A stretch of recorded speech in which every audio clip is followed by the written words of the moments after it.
Sometimes we have looked at scriptures as ways to find proof text for something we believe. We take something out of there to prove our belief. For me, this could be a proof text for my opinion that in every way, 5 bridesmaids are enough.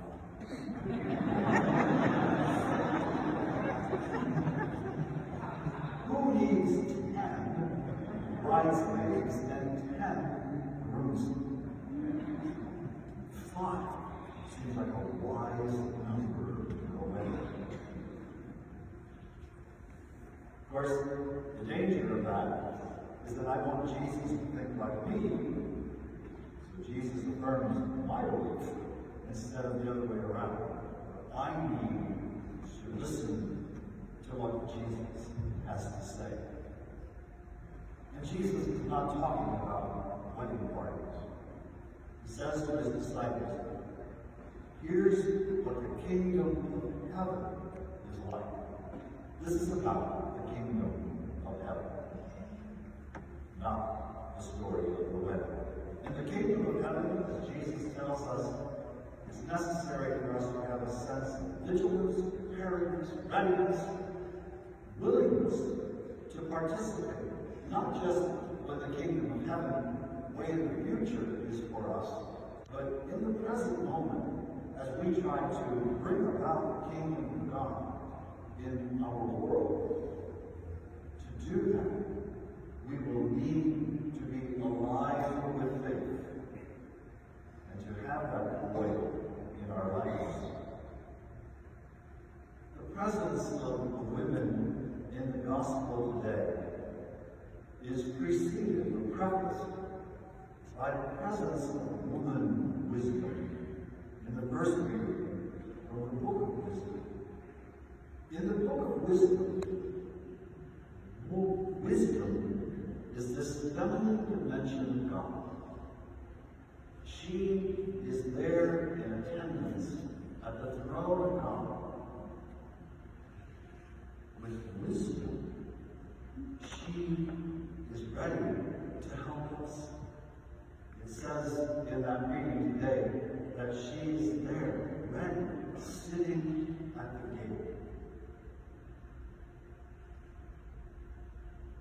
Part of the difficulty for us as a church, especially the larger institutional church, is we have often left woman wisdom sitting at the gate instead of being ushered in to the room and being fully a participant in our church. I use as an example of that painful memory that is not yet past us, the clergy sexual abuse that we've suffered through for the past several decades. It's my belief there had been one woman in the room. If there had been one woman sitting around the tables in chanceries when this was being uncovered, one mother who could understand the pain of a child being abused, if there had been one woman wisdom in the room, our church could have been spared the depth of scandal that we have had to live through. But too often, we let woman wisdom reign. But at the gate, outside of the places where the power and decision-making is, that's the problem for our Catholic Church. That we have relegated too often the wisdom of women. We need that in our church today.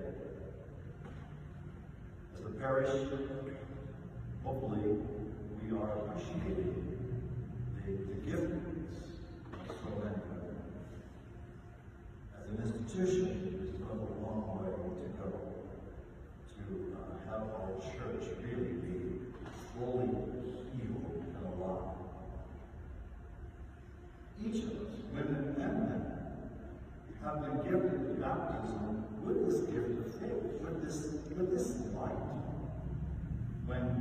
celebrate baptism, the candle passes from the priest to the godparents and the parents. And this light is entrusted to you to be kept burning bright. Keep the flame of faith alive in you. That's the challenge to the parents and the godparents of the child being baptized. We have to keep that flame of faith alive in our hearts. We have to keep that lit. We can't let the lamp go out. We can't let our light get diminished by all the things that happen to us along the way of life. And that's where the presence of the parish community is so important. On our own, it's very difficult to keep that flame of faith alive. There's a new document out from Rome. I've only gotten through the first 4 or 5 pages, so I'm also trying to read the encyclical. It goes on. I'm sure it's good, but it's so close. I just say that in a few last pages. But there's this document on the vitality of parish life. And the one sentence that struck me when I read so far is that the purpose of what parish is a place where the community comes together and can appreciate the personal, long-term relationships that build in a parish, so that all feel they belong and that they have a place of being, that their being is wanted.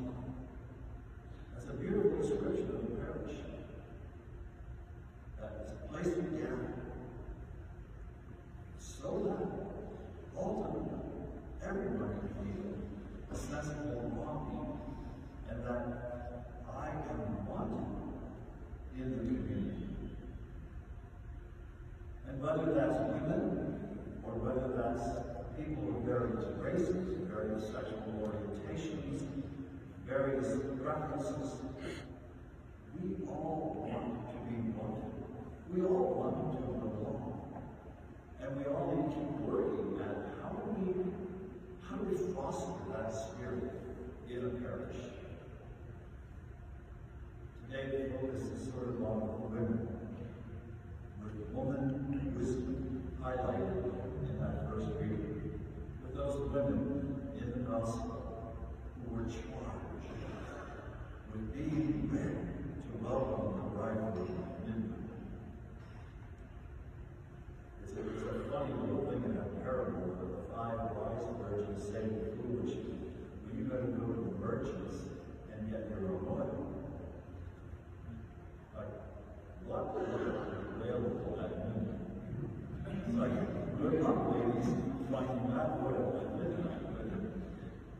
Just a little detail in the parable. But the sense of the parable is that those women are ready. Those wise ones were ready to participate and help bring about the kingdom of God. And that's what we want to be as a community. We want to be people with that lit flame, with that fire of faith alive in our hearts. And do everything we can to take that evangelizing spirit out beyond the walls of the church, to continue to live that within the church and reinforce it when we're in here. But it's not just about sitting in here loving each other. It's about the love that can be engendered in a community, a parish, so that it goes outward, that we're not running dry. One of the scariest things for me is when I look at my gas gauge and I see it starting to flash.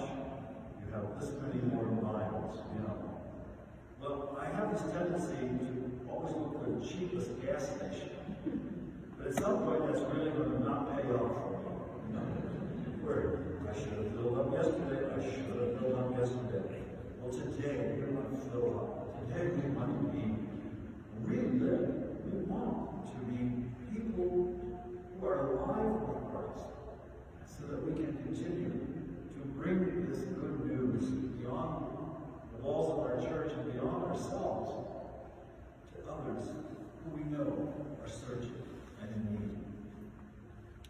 We have something so precious, and what a shame if we leave the city at the gate, if we don't stay lit ourselves. So today, as we reflect on the gospel, hopefully it might inspire me, it might inspire you to rekindle that gift of faith.